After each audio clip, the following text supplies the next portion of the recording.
एक बार भगवान ने 3 लोगों को स्वर्ग में बुलाया। ये बात है may be 30th December 1999।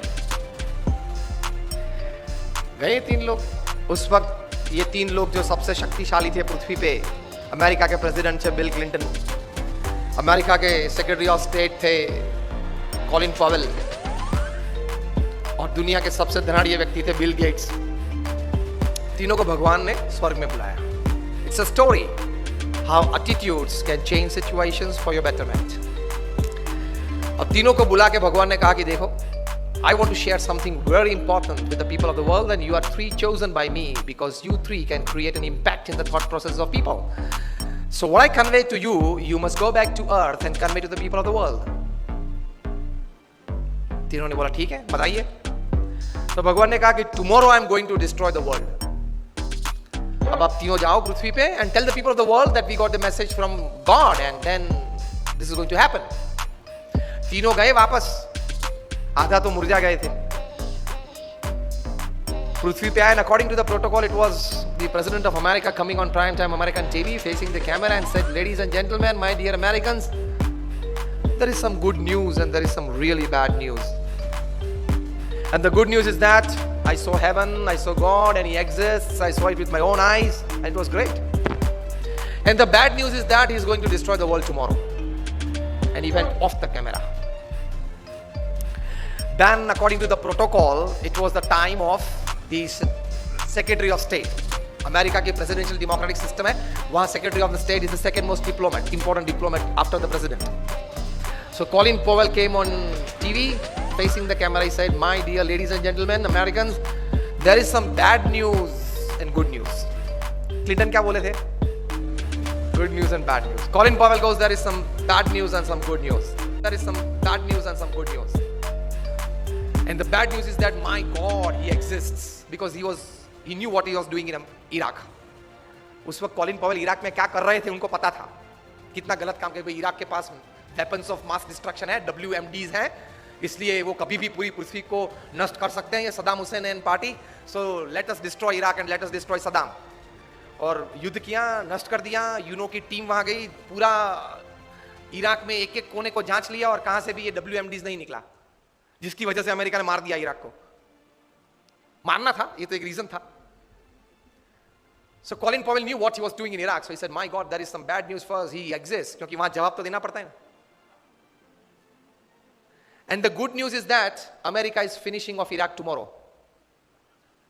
Why I should tell the world that the world is going to get destroyed? Why I must tell America is going to destroy Iraq? Credit for America. Now it was the turn of the most shrewd businessman the planet has ever seen. A high school dropout, 8th standard भी वे नहीं पढ़े हैं, and he is the self-made richest person upon this earth. Bill Gates. He faced the camera and he said, ladies and gentlemen, with a smiling face and a big loud voice, ladies and gentlemen, my dear Americans, there is some good news and more good news. Attitudes कैसे हैं लोगों के? And he says the good news is that I was chosen among the top 3 in the population of 6 billion by God Himself. It was like Oscar and Grammy. Out of the population of 6 billion, when He decided to choose only 3 people, I was one among them. See attitude.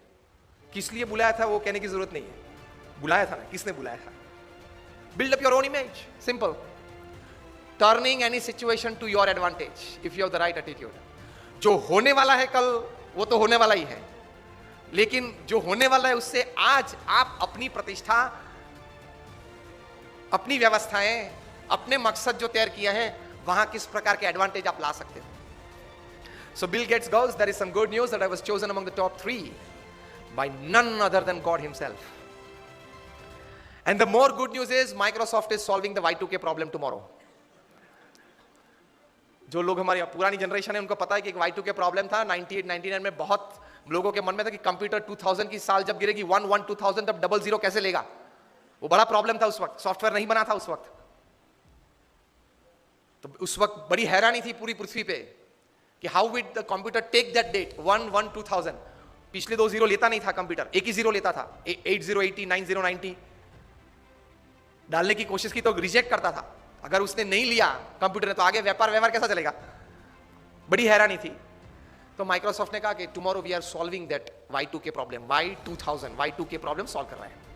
वैसे भी कौन जिंदा रहने वाला है देखने के लिए कि माइक्रोसॉफ्ट ने सॉल्व किया कि नहीं किया, तो क्यों माइक्रोसॉफ्ट के लिए क्रेडिट ना ले लें? सिचुएशन, परिस्थिति एक ही थी, 3 लोग थे, उसमें उसी परिस्थिति को किस नजर से देखा, किस तरह से अपने जीवन में स्वीकार किया, उससे अपने जीवन का सुख और दुख, अपने जीवन की प्रगति या अधोगति और अपने जीवन की सिद्धि या फेलियर्स वो तैयार हो जाते हैं।